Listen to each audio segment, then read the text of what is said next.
രാവിലലിഞ്ഞപ്പോൾ നീ എന്നരികിലെത്തി മിണ്ടാതെ മൊഴിയാതെ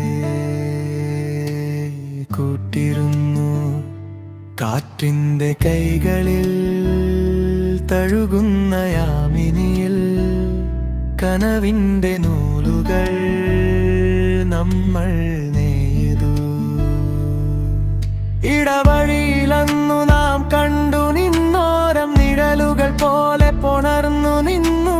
പാതി വിരിഞ്ഞൊരാ പിച്ചകപ്പൂവിന്റെ ഗന്ധം മനസ്സിൽ പടർന്നു നിന്നു. മായാത്ത ഓർമ്മതൻ മഞ്ചാടി മണികളിൽ നിന്റെ ചിരിയുടെ ഒളിയുണ്ട്. ഇന്നും നീലാംബരം നമ്മെ മൂടി പുതയ്ക്കുമ്പോൾ നീ എൻ്റെ മാത്രമെന്നോതി നിന്നു.